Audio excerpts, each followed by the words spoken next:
മറ്റൊരു പ്രധാനപ്പെട്ട വാർത്ത എന്ന് പറയുന്നത് അപകീർത്തി കേസ് രാഹുൽ ഗാന്ധിയുടെ അപ്പീൽ ഗുജറാത്ത് ഹൈക്കോടതി ഇന്ന് വീണ്ടും പരിഗണിക്കും. കേസിൽ ശിക്ഷിച്ചുകൊണ്ടുള്ള സൂറത്ത് കോടതിയുടെ വിധി റദ്ദാക്കണമെന്ന ആവശ്യത്തിലാണ് വാദം. അപ്പീലിൽ എതിർ സത്യവാങ്മൂലം സമർപ്പിക്കാൻ പൂർണേഷ് മോദിക്ക് ഗുജറാത്ത് ഹൈക്കോടതി സമയം അനുവദിച്ചിരുന്നു. ഹർജിയിൽ കോടതി ഇന്ന് വാദം പൂർത്തിയാക്കും. വാർത്തയുടെ കൂടുതൽ വിശദാംശങ്ങളുമായി ന്യൂസ് ഡെസ്കിൽ നിന്നും ആന്റണി ചേരുന്നുണ്ട്. ആന്റണി, ഇന്ന് രാഹുൽ ഗാന്ധിക്ക് നിർണായകമായൊരു ദിവസമാണ്. അന്തിമ വാദം ഇന്ന് കേൾക്കും. യോഗ്യനാകുമോ അല്ലെങ്കിൽ അയോഗ്യനായി തുടരുമോ എന്നുള്ളതിന്റെ കാര്യമൊക്കെ ഇന്ന് വ്യക്തമാകും. വിധി പറയാനുള്ള സാധ്യതയുണ്ടോ ഇന്ന് ഗുജറാത്ത് ഹൈക്കോടതി? എന്തൊക്കെയാണ് കൂടുതൽ വിശദാംശങ്ങൾ?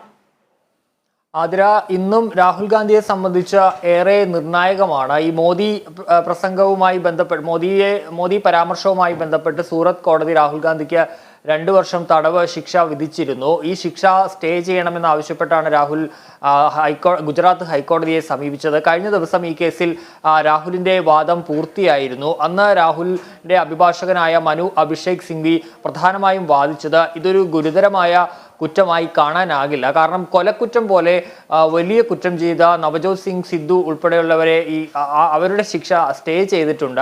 ആ സാഹചര്യത്തിൽ ഇതൊരു ഗുരുതരമായ ഒരു കുറ്റമായി കാണാൻ സാധിക്കില്ല. മാത്രമല്ല, ഈ മോദി പരാമർശവുമായി ബന്ധപ്പെട്ട് പരാതിക്കാരനായ പൂർണേഷ് മോദിക്ക് ഏതെങ്കിലും തരത്തിലുള്ള തെളിവുകൾ ഹാജരാക്കാൻ കഴിഞ്ഞിട്ടില്ല. മാത്രമല്ല, ഈ മോദി എന്ന സമുദായം അത് കേട്ടുകേൾവി മാത്രമുള്ളതാണ്. അതിനെക്കുറിച്ച് വ്യക്തമായ രേഖകളില്ല.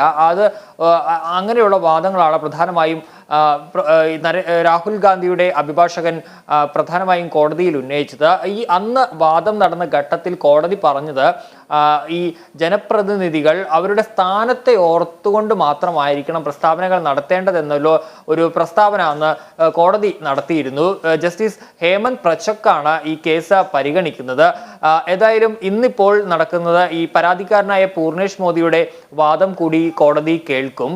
അന്ന് ഈ കഴിഞ്ഞ ദിവസം ഹർജി പരിഗണിച്ച ഘട്ടത്തിൽ ഒരു എതിർ സത്യവാങ്മൂലം സമർപ്പിക്കാൻ കോടതി പൂർണേഷ് മോദിക്ക് നിർദ്ദേശം നൽകിയിരുന്നു. ഇന്നിപ്പോൾ ആ വാദം കൂടി കോടതി കേൾക്കും. അതിനുശേഷം ഇന്ന് തന്നെ ഈ കേസിൽ അന്തിമ വാദം പൂർത്തിയാക്കും. ഒരുപക്ഷെ ഇന്ന് തന്നെ വിധി പറയാനുള്ള സാഹചര്യമാണ് നിലവിൽ കാണുന്നത്. അത് ഏതായാലും വിധി പറയുകയാണെങ്കിൽ ഏതായാലും രാഹുൽ ഗാന്ധിയെ സംബന്ധിച്ച് ഏറെ നിർണായകമായ ഒരു കാര്യം തന്നെയാണ്. കാരണം ഈ വിധിയെ അടിസ്ഥാനത്തിലാണ് രാഹുൽ ഗാന്ധിയുടെ അയോഗ്യത വിഷയം ഇരിക്കുന്നത്.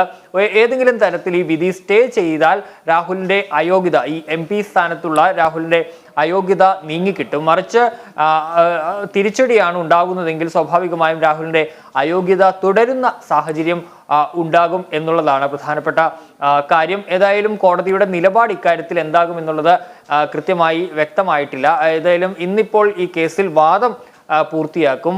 വൈകിട്ടോട് കൂടി ഒരുപക്ഷെ ഇന്ന് തന്നെ കോടതി വിധിയും പറഞ്ഞേക്കാനുള്ള സാധ്യതകളും കാണുന്നുണ്ട്. ആതിര. ശരി ആന്റണി, അപകീർത്തി കേസ് രാഹുൽ ഗാന്ധിയുടെ അപ്പീൽ ഗുജറാത്ത് ഹൈക്കോടതി ഇന്ന് വീണ്ടും പരിഗണിക്കും. കേസിൽ ശിക്ഷിച്ചുകൊണ്ടുള്ള സൂറത്ത് കോടതിയുടെ വിധി റദ്ദാക്കണമെന്ന ആവശ്യത്തിലാണ് വാദം. അപ്പീലിൽ എതിർ സത്യവാങ്മൂലം സമർപ്പിക്കാൻ പൂർണേഷ് മോദിക്ക് ഗുജറാത്ത് ഹൈക്കോടതി സമയം അനുവദിച്ചിരുന്നു. ഹർജിയിൽ കോടതി ഇന്ന് വാദം പൂർത്തിയാക്കും. വാർത്തയുടെ കൂടുതൽ വിവരങ്ങൾ നൽകുകയായിരുന്നു ന്യൂസ് ഡെസ്കിൽ നിന്നും ആന്റണി ജിസ് ജോർജ്.